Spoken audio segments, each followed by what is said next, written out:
हम मनुष्य होमो वंश के जीव हैं। इसीलिए विज्ञान हम मनुष्यों को होमो सैपियंस कहती है।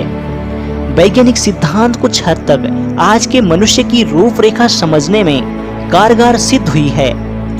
विज्ञान के अनुसार मनुष्य की उत्पत्ति अफ्रीका महाद्वीप में रहने वाले ग्रेट एप से हुई थी।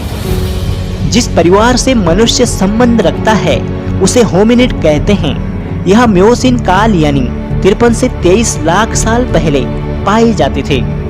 फिर इसी परिवार में एक प्रजाति विकसित हुई जिसे ड्रायोफिथिकस कहते हैं। यही वो जीव थे जो प्रारंभिक मनुष्य थे। यह दिखने में आज के समय के पाए जाने वाले वन मानुष जैसे दिखाई पड़ते थे। ड्रायोफिथिकस यह मनुष्य के सबसे पहले ज्ञात पूर्वज हैं। इसी समय के दौरान पृथ्वी पर रामापिथेकस नामक प्रजाति अस्तित्व में आई थी, जो ड्रायोफिथिकस की तुलना में काफी समझदार और इंसानों जैसी दिखाई देती थी। यह यूरोप, एशिया और अफ्रीका महाद्वीप में पाए जाते थे। ड्रायोफिथिकस और रामापिथेकस के बाद ऑस्ट्रोपिथेकस नाम की प्रजाति अस्तित्व में आई। ऑस्ट्रोपिथेकस रेमिडस की लंबाई 1.2 मीटर थी। इसके जीवाश्मों से पता चलता है कि यह सीधे चलने में सक्षम थी। इनके दांत और आगे के हाथ आज के मनुष्यों के जैसे थे। ऑस्ट्रोपिथेकस एफ्रेंसिस यह कुछ समय पहले पाए गए लूसी नामक प्रसिद्ध जीवाश्म इसी प्रजाति का था। कहा जाता है कि ये अफ्रीका महाद्वीप में बसे हुए थे, जो ऑस्ट्रोपिथेकस रेमिडस से छोटे थे एवं इनकी एक छोटी खोपड़ी थी जिसमें सपाट नाक और कोई ठुड्डी नहीं थी। ये 2 पैरों पर चलने में सक्षम थे, लेकिन पैर बीच में से मुड़े हुए थे, जिससे यह बानरों की तरह झुककर चलते थे।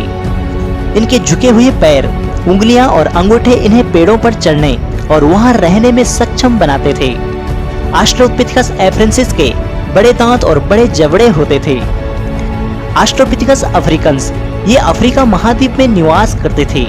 इनकी होमो इरेक्टस की तुलना में छोटे दिमाग के साथ छोटी खोपड़ी भी होती थी, लेकिन अपने पूर्वजों की तुलना में इनकी खोपड़ी का आकार बड़ा था। साथ ही इनके दांत आज के मनुष्यों की तुलना में बड़े होते थे। यह शाकाहारी थे एवं इनके बड़े जबड़े थे। ऑस्ट्रोपिथेकस वंश के बाद होमो वंश आया, जिसमें सबसे पहले होमो हैबिलस थे। इनका चेहरा अपने पूर्वजों के समान था।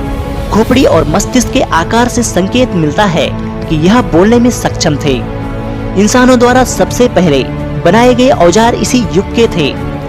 होमो हैबिलस को हैंडी मैन के रूप में जाना जाता है, क्योंकि यह उपकरण बनाने और उसे उपयोग करने वाले पहले व्यक्ति थे। यह लगभग 5 फीट लंबे और सीधे थे। होमो हैबिलस के आने के बाद होमो इरेक्टस अस्तित्व में आए, जिनका शरीर बिल्कुल सीधा था। उसका चेहरा छोटा लेकिन लंबा था।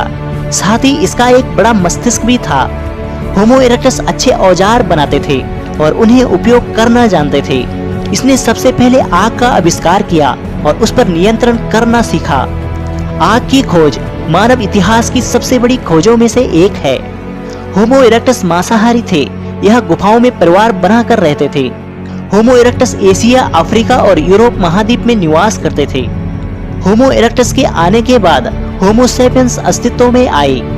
इनके 2 प्रकार थे, होमो सैपियंस निएंडरथैलेंसिस।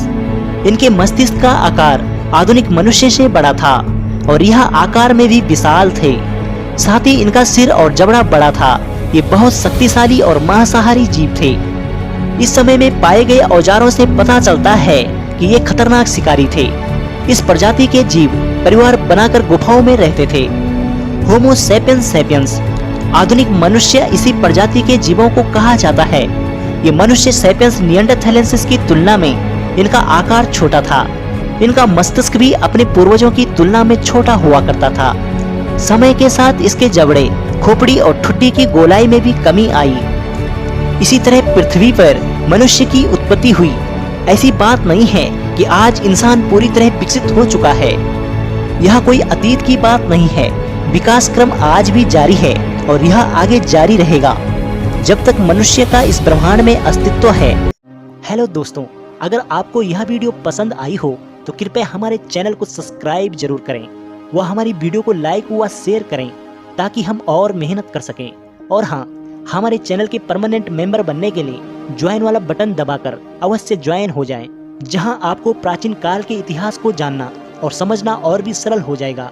धन्यवाद दोस्तों।